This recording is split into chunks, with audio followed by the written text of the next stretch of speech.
I've been studying media through the screen production stream, so my presentation today will be exploring the difficulties and opportunities of developing a career in film. My first point will briefly discuss the digital revolution that has flooded the marketplace with new technologies and how this affects a career in film, with my main focus here on amateur filmmaking accessibility. My next point will be in regards to online distribution becoming more commonplace, with a focus on social media platforms and how audiences are fragmented. My previous arguments will then lead into how they have affected our consumer habits and our desire for payable content has diminished. And finally, I'll come to the hardest question to tackle perhaps, and this is something I'm sure many other film students have thought about, and that is, with everything being so accessible through the internet, and with more affordable technologies every day, do we even need a career in screen production to succeed in the film industry? The digital revolution is here. Well, it's been here for some time, but some of us are only really coming to terms with it. Like most creative industries, it has affected filmmaking dramatically. This change occurred once computer-based technology was developed, and it was goodbye to cut and film strips and hello to editing software. Today, computers do the majority of filmmaking. When this change was happening, this worried many industry professionals who thought the craft of filmmaking would be completely ruined. But creating a film career in the digital era, like most things, comes with pros and cons. Some of the cons in developing a career in film is that, despite all the wonders the digital revolution has brought us, it has also meant that certain technologies have become cheaper and more accessible to amateur filmmakers. This means that just about anyone can shoot, edit and upload their own films to the internet via platforms like YouTube and then distribute them via social media for free. Who has a smartphone? And who has access to the internet? There we go, you can be a filmmaker too. Many film hobbyists see this accessibility optimistically due to these blurred boundaries between producers and consumers. It's pretty obvious that digital content production is becoming characteristic of contemporary media culture, and even pop culture, as we see it across YouTube, Facebook, Instagram, and Snapchat, just to name a few. And these enable anyone to share their own digital content. But in truth, the increase of user-generated content is making filmmaking competitive and placing stress on industry professionals. It's not all bad though.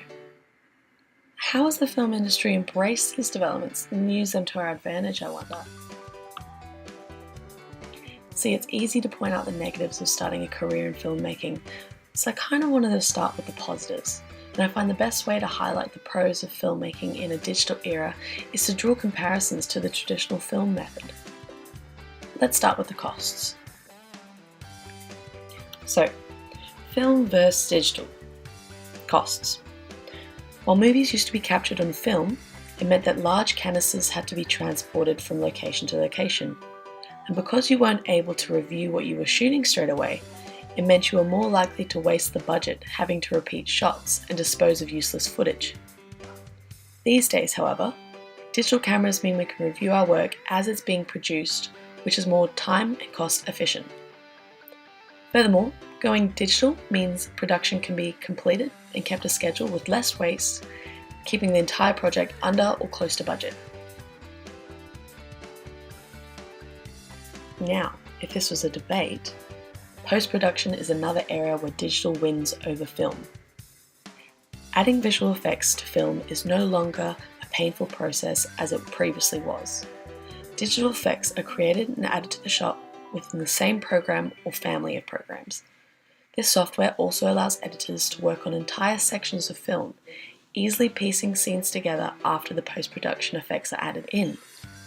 That includes audio, which now has high-definition digital file that ensures that audience will hear every word and action they see. The end result is a piece of film that looks cleaner with effects that blend seamlessly with the movie. For the most part, the audience usually can't even tell what's being added in.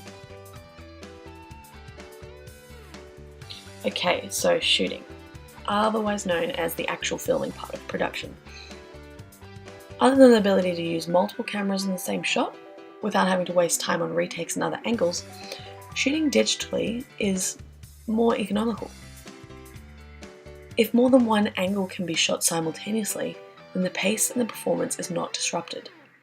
Coupled with new Steadicam equipment that film has taken a liking to, the end result is more intimate shot. The audience feels present in the moment because the lens we are allowed to look through feels authentic. Filmmakers also spend less time reshooting the same scene to get the right angle. Okay, so distribution. Now, this has been a gritty area for some time.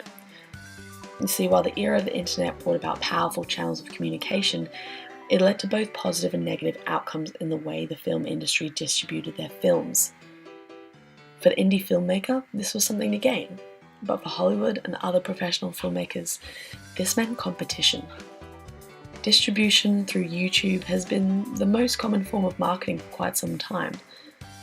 Studios have released big budget trailers, while indie filmmakers have sought funding and interested eyes posting content through various channels on YouTube. Of course, the adverse effect is that quality has significantly declined, but that's more a function of volume.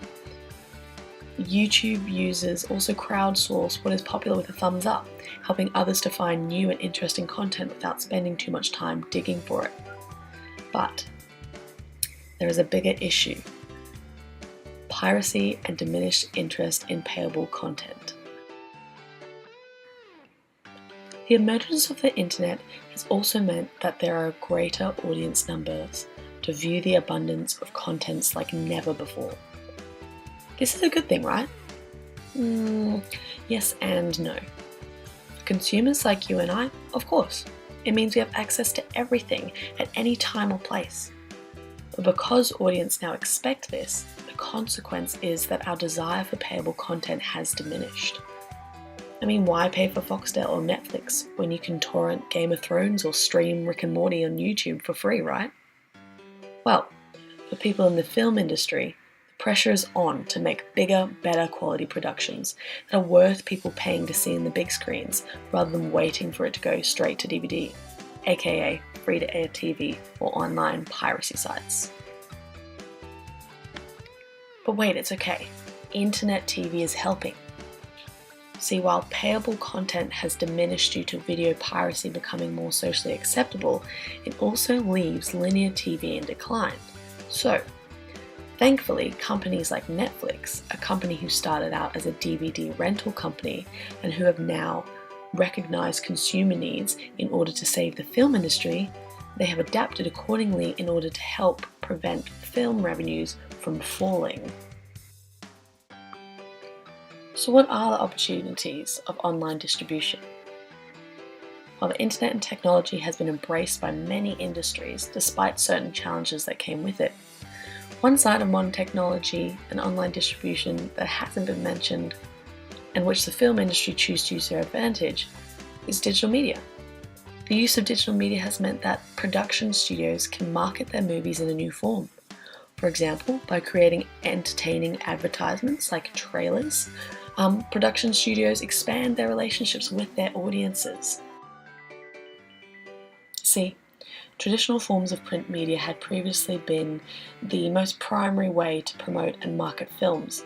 So it was crucial that the forms that they used, such as billboards and hand-drawn posters, stood out from the rest that were out there to attract attention from people passing by, in order for that word-of-mouth strategy to take place. Now, outdoor advertising such as billboards and posters are still used today, though the artwork or the graphics are usually designed via digital technologies. Are they effective? Well, according to Steve Walensky, who is a contributor to Forbes magazine, they still are, but are being paired with other means of promotion. What is more effective is the use of social media, which has become a sort of word of mouth on steroids, because digital trailers being shared on social media means cross-platform global distribution. Though you could argue that this may lead to greater failure rates due to higher expectations.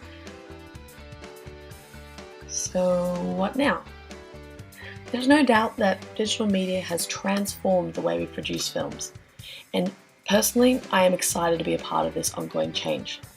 While piracy is inevitable, the question I find myself asking is, do I want filmmaking to be a career where I earn an income, or a hobby where I don't?